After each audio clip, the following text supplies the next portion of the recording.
bienvenue sur la chaîne Elili Beauté. Alors là, désolé l'éclairage, il fait très gris dehors, mais la vidéo va être super. On va voir ensemble aujourd'hui mon top 5 des parfums de l'automne. Alors oui, l'hiver est déjà à nos portes, hein, ça va très vite. Alors voici mon top 5 des parfums de l'automne. Alors je commence par celui-là et puis étonnamment, en fait généralement j'essaye de me référer au site fragrantica.fr pour vous donner un peu de description sur le produit, mais étonnamment j'ai fait mes petites recherches et parmi les parfums que je vous présente aujourd'hui, il y en a au moins deux là. En fait j'ai fait juste le tour de 3, mais il y en a au moins 2 sur 3 qui ne se retrouvent pas sur ce site-là. Alors, je vais y aller du mieux que je peux pour vous parler des parfums, mais ça risque d'être un petit peu différent de mes autres vidéos. Fragrantica.fr, généralement, c'est une belle référence pour tout ce qui est parfum. Alors, on peut facilement y jeter un coup d'œil pour se faire une tête, avoir l'avis des autres consommateurs, on peut savoir la date de création, bref, un peu le portrait du produit. Malheureusement, comme je vous dis, je ne peux pas vous dire pourquoi tous les parfums ne se retrouvent pas sur le site. C'est pas grave, on va regarder ça ensemble quand même. Alors, premier parfum que je vous présente, je vous dirais que dans ce cas-ci, c'est surtout la boîte qui m'a interpellée. Alors, c'est le Mystère de Catherine de la compagnie, en fait, du parfumier là, Catherine Malandrino. Bon, Mystère, je vous montre ça juste ici. Regardez la boîte, comment elle est jolie. Donc, vraiment, moi, ça m'a interpellée. On est un peu dans la noirceur, hein, c'est très intriguant. Alors, qu'est-ce qui se passe là-dedans? On vous montre toutes sortes de différentes fleurs, donc on vous montre des feuilles. Donc, ça laisse vraiment place à l'imagination. Donc, là-dessus, très réussi pour ce qui est du packaging. Donc, heureusement, là, derrière la boîte, on vous parle un peu du parfum si jamais je suis pas capable de compléter. Bon, alors je vous montre ici le petit flacon. Alors, flacon qui est assez volumineux, qui est assez gros, on aime ça, ça fait bien, une fois qu'il va être terminé, là, ça fait bien sur une petite étagère, là, ça meuble bien comme on dit. Alors, voici ici pour le flacon, là, Catherine Malandrino, donc Mystère. On a ici une espèce de collier qui peut laisser place à l'imagination, style un collier de chaman ou un collier de n'importe quoi. Donc voilà, c'est en fait un collier ou une forme, peu importe, ça laisse vraiment place à l'interprétation. Alors voilà ici pour le flacon, très beau, on est dans un rouge pétant, c'est joli, c'est tape à l'œil, donc vraiment belle réussite de ce côté-là. Alors j'ai même pas envie d'aller sur internet finalement pour vous parler du parfum parce que je pense que ici on a plus d'infos que sur les internets. Alors à propos du parfum, alors en note de tête, on a du jus de canneberge, du zeste d'orange et de l'abricot. Alors, en note de cœur, on a la pêche, le péony, je sais pas ce que c'est, pomme verte, violette et rose foncé. Et en note de fond, on a le musc, le caramel, le bois de cèdre et le tonka. Alors vraiment de beaux ingrédients très fruités, on est vraiment avec la pomme, avec l'abricot, l'orange, la zeste d'orange. Vraiment un beau mélange entre le fruit et les fleurs finalement. Donc on vient juste mettre une petite note de tonka et de bois de cèdre pour donner un côté plus boisé. Mais vraiment on est dans le fruité. Donc moi ce que je peux vous dire c'est que oui, ça m'arrive d'acheter des parfums sur un coup de tête parce que je trouve l'emballage ou le flacon très beau. Dans ce cas-ci je n'ai pas été déçue du tout, donc ça sent vraiment très bon. Je vous dirais que c'est un parfum qu'on va utiliser un peu plus quand l'été se pointe le bout du nez parce que bon, on est plus dans le fruité. Et floral, mais plus sucré un petit peu. Donc, moi, c'est ma recommandation personnellement. Alors, très chouette parfum, belle découverte, je vous recommande. Autre parfum que je me suis procuré dans les derniers mois, alors ici, c'est le Vera Wang Embrace Periwinkle and Iris. Donc ça, c'est ce qu'on retrouve à l'intérieur. Donc voilà ici pour la petite boîte. Donc très simple. Hein? On aime ça comme ça. Ici, on vous présente le flacon un peu avant de l'avoir vu finalement. Et ce que j'ai cru voir sur internet, c'est qu'il y a quand même une série de ces parfums-là. Donc tous de chez Vera Wang. Mais c'est vraiment, bon, naturellement, les odeurs qui changent. Hein? Le nom et les odeurs qui changent. Donc quelqu'un qui est vraiment collectionneur collectionneur peut se procurer toute la série de petits flacons comme ça. Alors, ce n'est pas une surprise puisque je viens de vous montrer sur la boîte de quoi avait l'air le flacon. Donc, le voici. Alors, très joli, très simple et j'imagine qu'une fois qu'on les a tous, ça meuble très bien une vanité. Et ça, ce parfum-ci, j'ai pu le découvrir, en fait le trouver sur internet, donc je vais pouvoir vous en parler un peu plus. Alors, ce parfum-ci provient du parfumeur Natacha Côté. Donc, ce parfum-là a une note de 3.90 sur 5. C'est un parfum qui a été lancé en 2015. Alors, en note de tête, on retrouve le bergamote et la mandarine. Les notes de cœur, alors l'iris, violette, la pervéranche et le jasmin. Et en note de fond, crème fouettée, sucre, vanille et benjoin. Je ne connais pas du tout. Alors, très intéressant d'essayer des nouvelles notes, hein, parce que voilà. Je vous dirais que pour ma part, pour l'avoir essayé, alors je vous dirais que c'est vraiment l'iris qui prend un peu plus de place, donc ça fait un parfum qui est plus frais. Alors vraiment ici on en met des images dans la nature, hein, parce que bon voilà, je pense que c'est vraiment l'impression que ça donne une fois qu'on se parfume avec. On a une impression de linge frais, de grands espaces finalement. Donc c'est une belle réussite. C'est un parfum qui est assez léger. Ici, je vais regarder curieusement ce qu'on en dit. Quand est-ce qu'on peut le porter? C'est ce que je pensais. Donc, si on va sur le site fragrantica.fr, les usagers indiquent que c'est un parfum qui se porte comme toute saison. Donc, c'est vraiment l'impression parce qu'il y a un petit côté sucré quand même. Tu sais, on retrouve la crème fouettée, le sucre, la vanille. Alors, ce sont tous des notes finalement plus sucrées qui fait qu'on peut le porter un peu plus comme les journées cosy d'hiver, on va dire, à l'automne aussi. Alors, vraiment intéressant comme parfum, hein? Voilà, quoi dire d'autre? C'est pas mal tout pour ça. Donc, très belle découverte. Prochain parfum que je vous présente, alors cherchez-moi ce qui est arrivé, mais j'ai perdu un petit bout de l'emballage, voilà, ça arrive. Alors, c'est de la compagnie DKNY, c'est le Be Delicious, voilà, juste ici. Alors, voilà, un petit peu girly quand même, hein, comme emballage. DKNY qui font autant, bon, dans le vêtement, mais autant dans le plus sérieux, plus sport que dans le girly ou dans le peu extravagant. Dans ce cas-ci, bon, comme c'est le Fresh Blossom, on peut s'imaginer que c'est pour ça qu'ils ont mis un petit peu de rosé.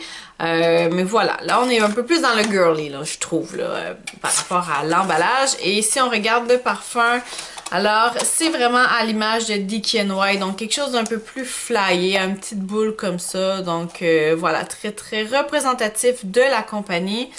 Et bon, petit spray comme ça, naturellement. Et celui-là, j'ai pu le trouver sur le site de Fragrantica, donc je vous reviens avec les stats. Alors, ce qu'on en dit, bon, c'est un parfum pour femmes. Et le parfumier, est-ce qu'on l'a ici? Créateur Donna Karan. Ou Karan, je pourrais pas vous dire. Alors, ce parfum-là a une note de 3.91 sur 5. C'est un parfum qui a été lancé en 2009, donc il y a un petit moment déjà, et on le retrouve toujours, donc voilà, c'est un parfum qui fait toujours sa place, ses preuves. En note de tête, on retrouve le pamplemousse, l'abricot et bourgeon de cassis. En note de cœur, on retrouve la rose, le muguet et le jasmin. Et en note de fond, donc, pomme rouge et note boisée. Donc, note boisée, qu'est-ce que c'est? Hein? Voilà. Sinon, qu'est-ce que je pourrais vous dire d'autre là-dessus? Donc, c'est un parfum selon les usagers qui se porte un peu plus au printemps et à l'été. Donc, effectivement, que c'est plus un parfum qui est frais, fruité, donc plus à l'été. En tout cas, c'est vraiment là que je trouve que ça place, moi aussi. Bon, quoi dire d'autre? Je pense que ça fait pas mal le tour de ce parfum-là. Donc, DKNY, là, dans le Be Delicious, il y en a vraiment plusieurs. C'est ce que je peux comprendre. Ouais, il y en a vraiment plusieurs, donc différentes, avec différentes notes, un peu comme le Vera Wang. Alors, je pense que c'est quelque chose d'assez commun d'aller finalement sortir un modèle de parfum, hein, un flacon, on va dire, avec un nom. Et puis maintenant, on va venir varier toutes les notes. Donc, c'est un bon produit, c'est vendeur et puis c'est accroche-l'œil. Et pour les gens qui sont collectionneurs, qui veulent tous les avoir, on n'a pas meilleur client. Alors, prochain parfum que je vous présente, c'en est un de chez Avon. Vous savez, l'espèce d'entreprise un peu pyramidale, on va dire. Alors, ils sont détenteurs de 1300 parfums. Alors, c'est ce que j'ai pu découvrir sur le net.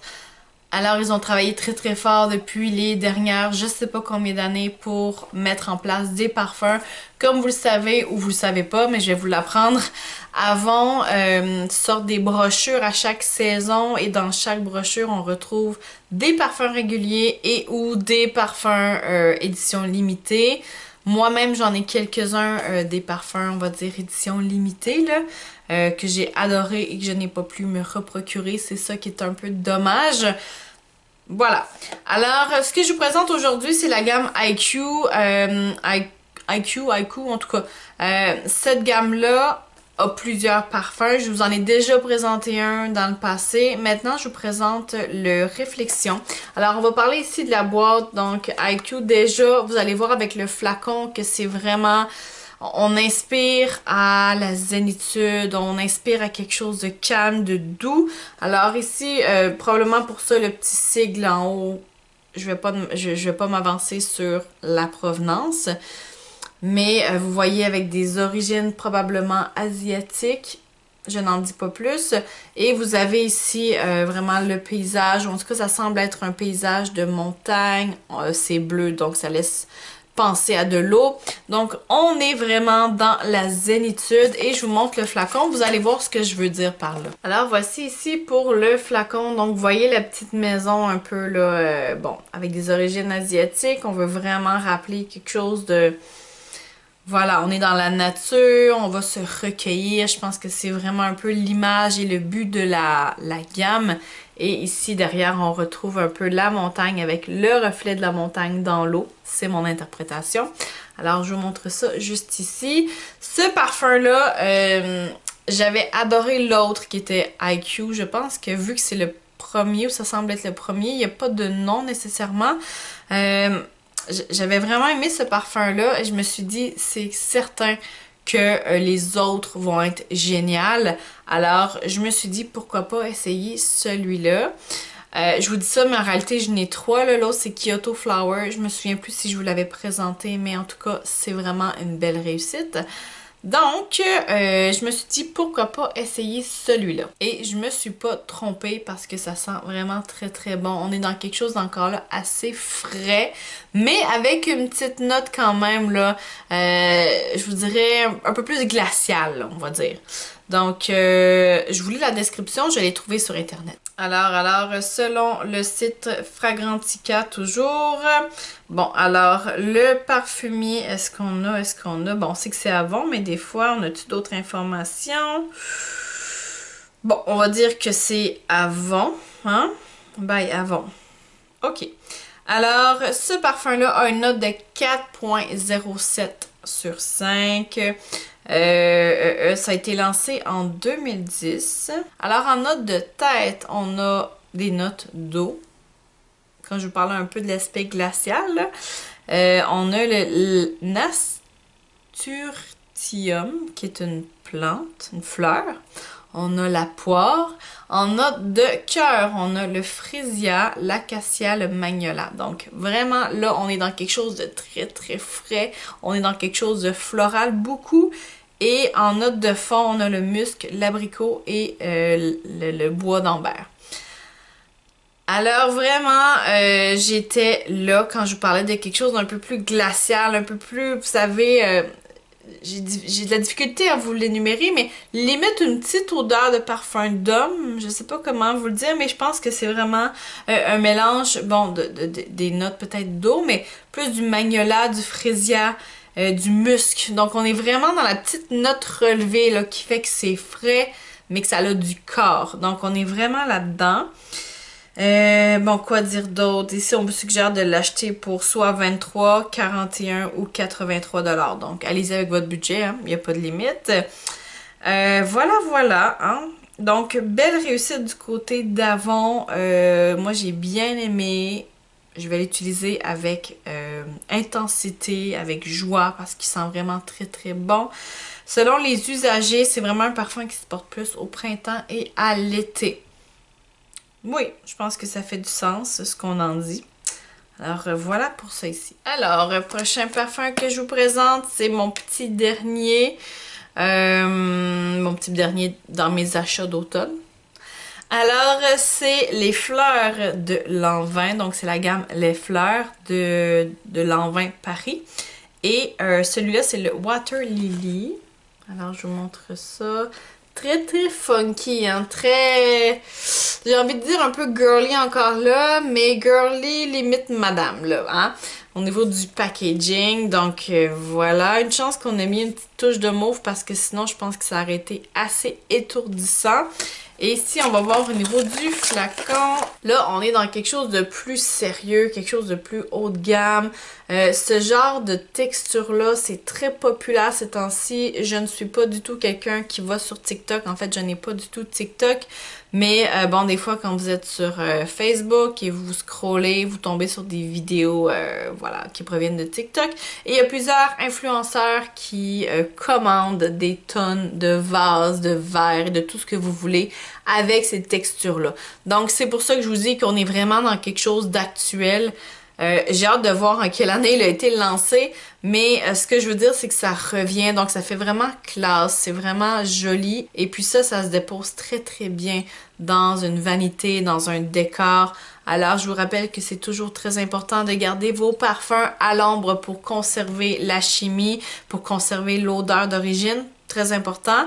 Mais voilà, hein, quelqu'un qui ça lui dérange pas, comme une tonne d'influenceurs en fait qui font juste exposer leur parfum comme ça. Moi en tout cas personnellement je ne recommande pas, mais vous faites ce que vous voulez. C'est sûr que c'est joli. On va se dire c'est joli d'exposer ces parfums comme ça, mais toujours mieux de les garder dans leur boîte à un endroit qui est plutôt frais. Voilà. Alors, je vous arrive avec ce qu'on en dit sur Internet. Alors, finalement, je ne sais pas pourquoi tantôt, je ne trouvais absolument rien sur le net concernant les parfums. Et puis là, on dirait que ça sort. Donc, toujours sur le site de Fragrantica. Bon, ici, on a... Bon, le parfumeur, c'est Pierre-Constantin Guéros. Pour Lanvin Paris. Alors, ce parfum-là a une note de 3,45 sur 5. C'est un parfum qui a été lancé en 2021. Donc, quand je vous disais que le petit flacon, finalement, était actuel, je ne sais pas si en 2021, c'était super à la mode, mais maintenant, ce l'est, l'espèce de petit texturé. Bref, 2021. C'est pas très vieux. Maintenant, au niveau des notes, en note de tête, on a le pamplemousse rose et la grenade. En note de cœur, on a le nénuphar et le jasmin d'eau. Et finalement, en note de fond, on a le musc et le bois de santal. Alors vraiment un beau mélange entre les fruits, les fleurs et le côté plus boisé.